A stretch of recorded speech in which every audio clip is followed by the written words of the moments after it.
প্ৰথমতে মই সমূহ অসমবাসী ৰাইজক বহাগ বিহু আৰু অসমীয়া নতুন বছৰৰ আন্তৰিক শুভেচ্ছা আৰু অভিনন্দন জ্ঞাপন কৰিছোঁ। এই বহাগে এই নতুন বছৰে সমূহ অসমবাসী ৰাইজলৈ সুখ শান্তি আৰু সম্প্ৰীতি কঢ়িয়াই আনক। অসম জাতীয়তাবাদী যুৱ ছাত্ৰ পৰিষদে প্ৰত্যেক বছৰে কাৰেঙৰ বাকৰিত বিহু আদৰণি উৎসৱ অনুষ্ঠিত কৰে আৰু পৰম্পৰা ৰক্ষা কৰি কাৰেংঘৰ প্ৰদৰ্শন কৰে। আৰু এই যি পৰম্পৰা, সেই পৰম্পৰা আহোমৰ দিনৰ পৰা চলি আহিছে, আহোম স্বৰ্গদেউসকলৰ দিনৰ পৰা চলি আহিছে। আমি সকলোৱে জানো যে 600 বছৰ আহোমে ৰাজত্ব কৰিছিল আৰু 250 বছৰ এই কাৰেংঘৰৰ পৰাই নেতৃত্ব প্ৰদান কৰিছিল অসমীয়া জাতিক, অসমখনক। কিন্তু আজি অসমীয়া জাতিটো বা আমাৰ ৰাজ্যখন একেবাৰে অস্তিত্বৰ সংকটৰ দুৱাৰ দলিত অৱস্থান কৰিছে।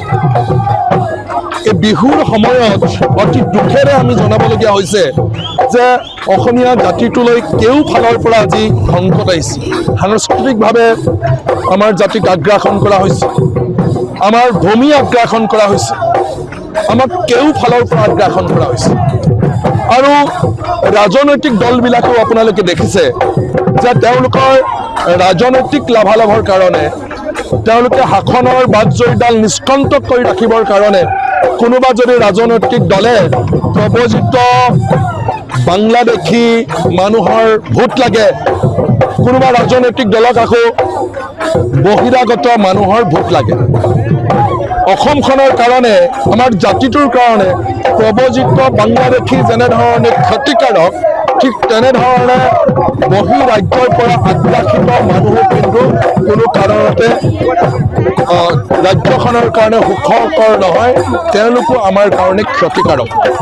আৰু এই কথাটো আজি সৰব চৰ্চা হৈছে অসমৰ সমাজ জীৱনত যে আগ্ৰাসিত বা প্ৰব্ৰজিত মানুহে কেনেধৰণে আমাৰ জাতিটোক সংকটৰ গৰাহলৈ ঠেলি দিছে, কেনেধৰণে আগ্ৰাসিত মানুহে, কেনেধৰণে বহিৰাগত মানুহে আমাৰ থলুৱা খিলঞ্জীয়া ভূমিপুত্ৰ মানুহক ৰাজপথত হাৰাশাৰি সৃষ্টি কৰিছে, কেতিয়াবা তেল ডিপুত আমাক শাৰীৰিকভাৱে অপদস্থ কৰিছে, ফাঁচী বজাৰ ব্যস্ত এলেকাত আমাৰ ভাই ভনীক ব্যৱস্থা কৰিছে, বস্ত্ৰত হাত দিছে, কাপোৰত হাত দিছে, গাত হাত দিছে। এই কথাটো আমি অসম জাতীয়তাবাদী যুৱ ছাত্ৰ পৰিষদে আজি 4টা দশকৰ আগতেই, অৰ্থাৎ প্ৰায় 50 বছৰ পূৰ্বে আমি অসম জাতীয়তাবাদী যুৱ ছাত্ৰ পৰিষদে কৈছিলোঁ যে প্ৰব্ৰজিত মানুহ এখন অসমত যিমান ক্ষতিকাৰক, বহিৰাজ্যৰ পৰা অহা বহিৰাগত বা আগ্ৰাসিত মানুহক সিমানেই ক্ষতিকাৰক। গতিকে এই কাৰেংঘৰৰ বাকৰিৰ পৰা পুনৰ মই আহ্বান জনাব খুজিছোঁ যে আমাৰ কেৱল মাত্ৰ আমাৰ জাতিটোক ৰক্ষা কৰা দুটামান বিষয় আছে।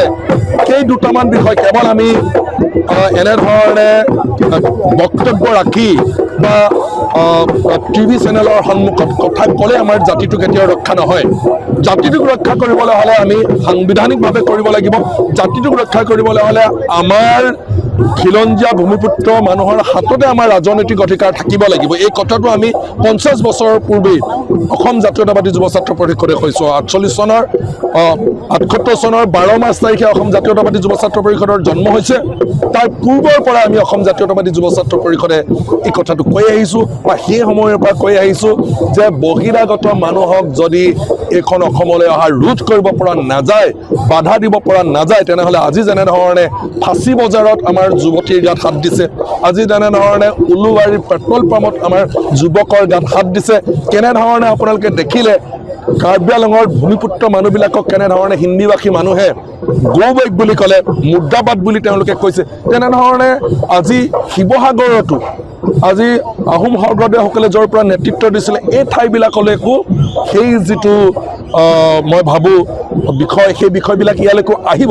গতিকে সাংবিধানিকভাৱে, ৰাজনৈতিকভাৱে যদি এই মানুহবিলাকক বাহিৰত ৰাখিব লগা হয়, তেনেহ'লে অসম জাতীয়তাবাদী যুৱ ছাত্ৰ পৰিষদে আমি 50 বছৰৰ পূৰ্বে বা আমি 78 চনৰ 12 মাৰ্চ তাৰিখে যিটো কথা কৈছিলোঁ যে অসমত ইনাৰ লেণ্ড পাৰ্মিট প্ৰৱৰ্তন কৰিব লাগিব, তাৰ লগে লগে যেনেধৰণে প্ৰব্ৰজিত মানুহে আগ্ৰাসন কৰিছে ভূমি আগ্ৰাসন, ঠিক তেনেধৰণে বহিৰাগত মানুহেও হয় তেওঁলোকে দখল কৰি লোৱা নাই, তেওঁলোকে কিন্তু কিনি লৈছে।